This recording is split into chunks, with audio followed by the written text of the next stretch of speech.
everybody, and welcome back to the next race review for the 2025 British Touring Car season. We've just had the Snetterton race weekend just come and gone.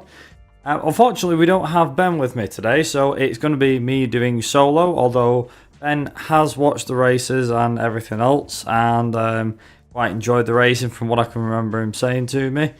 So unfortunately, it will just be me, myself, and I. So we'll be doing it solo. Then we'll be back at the next race review this time around. And just before I get into it real quick, a few things to point out. That obviously continued support is always appreciated. We'll have the playlist down in the comments as per usual. So we've also got to mention that Michael Crees has retired from his seat for this meeting at least. And we've got newcomer Ryan Bensley, who's making his BTCC debut in his place. So obviously I'll go over everything like I normally do. So we'll go through the qualifying and the races and everything. And I'll mention a few of my personal thoughts to round out the video. So this video may be a lot shorter than you're used to, mainly because of the fact that Ben's not here and we obviously can't have a back and forward discussion. But yeah, here we go. So jumping into qualifying. Qualifying saw eliminations in Group 1 with De Leon, Shedden, Aaron Taylor-Smith, Max Hall, Stephen Jelly, Nick Halstead, and new boy Ryan Bensley. He was knocked out in Group 1. Group 2 saw eliminations of Moffat, Osborne, Patterson, Hill, Pearson, and Hamilton. In Q2, or Part 2, we saw Dan Lloyd, Josh Cook, Max Chilton, Darlin, Rainford, and Smiley all go from the pack. Once the Fast 6 shootout was underway, it was going to be interesting to see who was going to take the fastest time for the day. And we had drama as Sutton's car shut off, which meant it was 5 cars that took to the track for the final segment. But in the end, it was Dan Camish who managed to eke out Ingram to take pole ahead of him and Dan Rowbottom, with Dan Camish doing a 153.750 from Tom Ingram, who was 30 thousandths of a second behind, with Rowbottom half a second behind in third.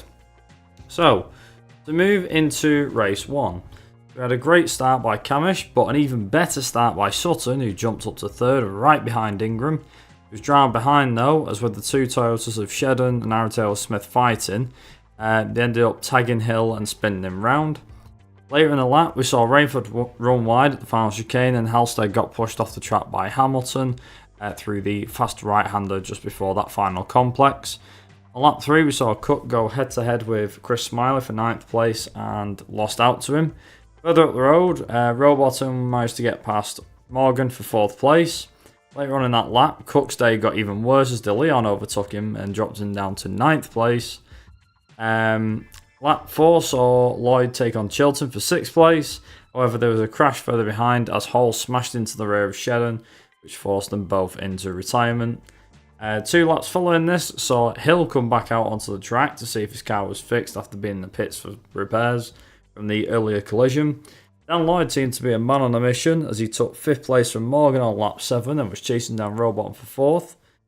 On lap 10, we saw some interesting troubles for 2 drivers. We saw Nick Halstead's door open, which caused him to pit, and Aaron Taylor-Smith's window was coming apart.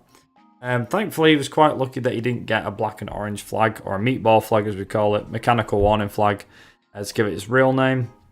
On the following lap, we saw Aaron Taylor-Smith slide wide at the first corner, which allowed Osborne and Darlin to sneak on through.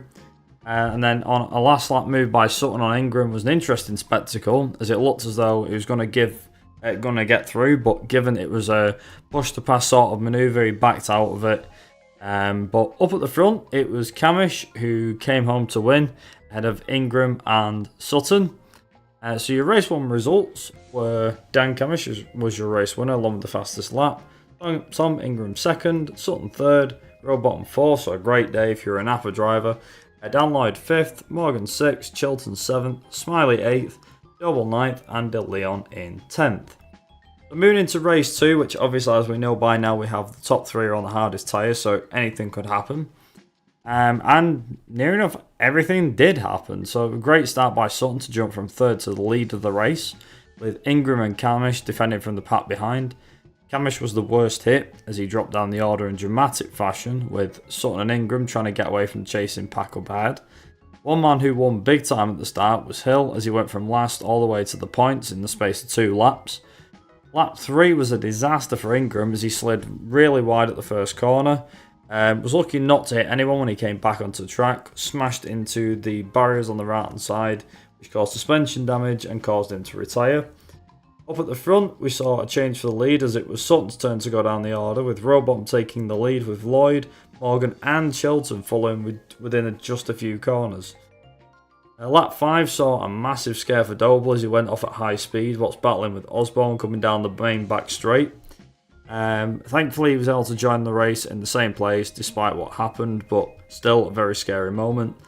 Lap 8 saw a change for the lead as Lloyd finally got his man. However, Rowbottom didn't give up without a fight and took back the position with a fair but clean move down the inside.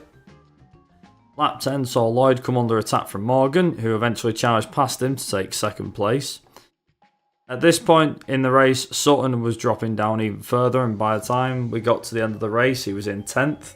However, up at the front, it was Dan Rowbottom who took the win ahead of Morgan and, surprisingly, Chilton, who managed to get past Lloyd on the last lap of the race. So your race 2 results were Dan Rowbottom is your race winner with Morgan and Chilton to round out the podium. Dan Lloyd finished in 4th ahead of Chris Smalley in 5th, who took the fastest lap. Noble 6th, Cook 7th, Osborne 8th, Rainford 9th, and Ash Sutton rounded out the top 10. Now, the top 6 were reversed for this, which meant that it was Doble and Smiley starting on the front row. However, Smiley, who was supposed to be starting on the front row, had troubles firing up his car, which meant that there was nobody next to Mikey Doble and it was clear at the front. Who knew what was going to happen with 2nd and 3rd place once all the cars got started? And we didn't take us long to find out. We had a great start by Doble, who kept a strong lead for the first lap. Sutton had a cracking start and jumped from 10th to 4th, with Cook then demoting him down to 5th. However, Jelly got took off the track and in turn smashed into the railing, which brought out the safety car for the first time. Once the safety car came in, it was action galore as everyone was battling each other, but the main winners from this were Sutton and Hill, as Rainford went wide and dropped several places also post safety car.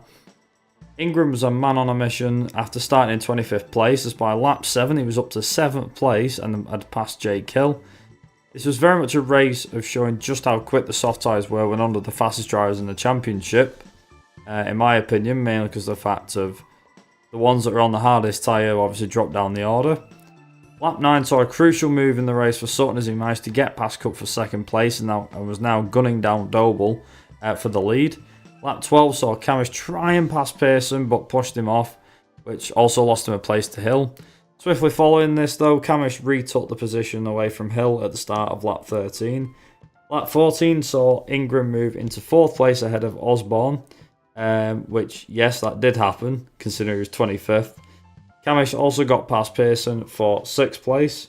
However, up at the front, it was another new winner in the BTCC. This time it was Mikey Doble, who finally got that win he'd been after since Alton Park last season, ahead of Ash Sutton and Josh Cook.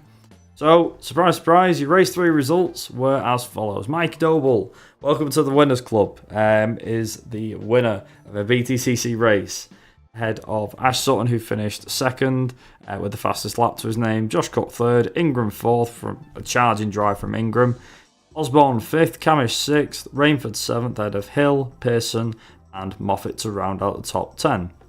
Now what does it do to the Drivers' Championship? Well, Sutton's still got the clutch at the top. He's still clutching 15 points ahead of Ingram in the Drivers' Championship. Jake Hill on 92 ahead of Rowbottom and Camish. Morgan in 6th, Tom Chilton in 7th, ahead of Chris Smalley, Charles Rainford and Mikey Doble to round out the top 10. Now, once all races were said and done, normally at this point I would ask Ben, say, who are your winners from the weekend? And like I said, he quite enjoyed the race and that was about all I got out of Ben. But just to kind of give my quick two thoughts, I think that Mikey Doble did look quite strong, but I'm not going to discount here. Restart Racing, the Hyundais in general were looking very, very quick. Not just in the hands of Ingram, I think Morgan did very well, Lloyd, Smiley. If you were in a Hyundai, you were doing very, very well. I think that Doble's drive in race 3 was fantastic to hold off Sutton, given how much pace Sutton had. The BMWs didn't do quite so well, so there's not really much to mention there. If you were driving a Napa car, I think it was hit and miss. For the most part, the Napa cars did seem strong. I do believe in the manufacturers.